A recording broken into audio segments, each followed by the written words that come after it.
Jason, to Leslie's point, President Trump just signed into effect Savannah's Act, which had to do with communication between different federal and state agencies for the purpose of that communication, for elevating, in that context, missing and murdered Indigenous women. But again, it's that same pattern of the power differential and of the systemic abuse of young girls. And my question to you is, in your time in legislature, what would you say were the biggest roadblocks to accomplishing more legislation and more laws that could help sort of shed light and break wide open these webs of complicit interstate illegal sex trafficking, Jason? I think one of the things we found is that, and I was on the House Judiciary Committee, I think one of the things you found is a whole set of prosecutors that were so timid in their bringing forth cases that there were a lot of cases that a lot of people thought were maybe 50-50, but they were so reluctant to bring them to the jury. I think what we've seen in the high-profile cases lately is that these cases, the juries get them right. The juries do figure this out, and we need more prosecutors to prosecute them. I concur with Leslie. I hope more victims can come forward. I hope these victims have at least a sense of some justice.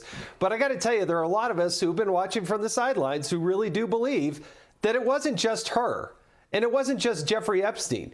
There were a whole horde of people that were taking advantage of these young women. Those people need to be prosecuted. They should be shaking in their boots right now, knowing that the federal government is going to come get them and prosecute them. If this is the end of the case, I think a lot of us will be very disappointed that they fell far short of those that should be prosecuted. Yeah, Joey, Jason mentions sometimes the sort of timidity of prosecutors, and I think that's part of the problem with media, right? It's like the eye of Sauron, these spotlights on certain issues, and the second it's buttoned up, then there's on to another issue that everyone's talking about. But it's really important for prosecutors, for the DOJ, for legislators to stay committed so that things like this don't fall by the wayside, so that people that don't have voices aren't all of a sudden silenced simply because the media has moved on, Joey. Yeah, these crimes committed never go away for the victims. They never have gone away. They didn't get shelved for 20 years and come back when this trial came. It's been a part of their life every single day. And so I don't know how victims that weren't part of this trial feel. I don't know if they feel vindicated or if they feel left out because the actual crime committed against them hasn't gone to trial. But I will tell you this, this is never going to go away for her now either. It is the rest of her life. It's prison with any luck. I hope she rots in jail, and then she can rot in hell after that. Evil doesn't have a definitive face, but you're seeing it on our screen right now. You don't do these things to young girls and get a second chance, in my opinion. You've committed crimes and sins that are unforgivable in my world.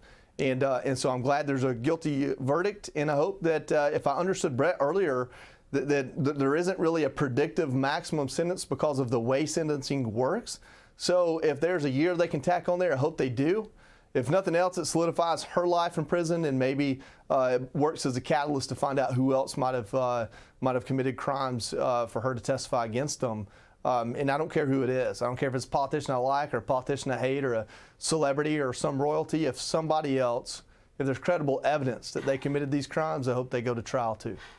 Right, Tyrus, we've seen a lot of criminal justice reform and changes take place at the state level and some at the federal level, but here the sentencing enhancements remain at the federal level, some of which will apply here. We know that sentencing guidelines, to Joey's point, extend maximums, but it will be up to the judge, Allison Nathan, here in this case, to levy those sentences, and she's facing up to 65 years in prison, Tyrus.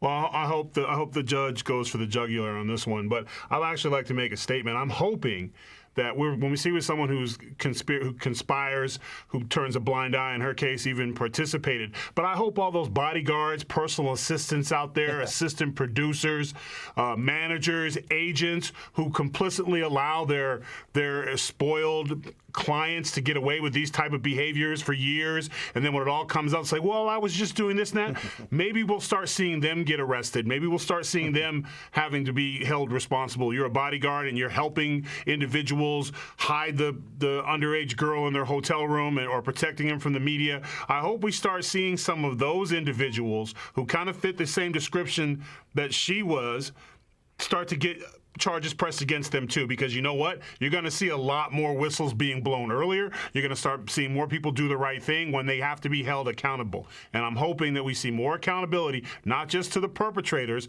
like the pedophile that he was, but also the people around him, the assistants, the drivers, all those people around him that helped him keep his little secret for so long.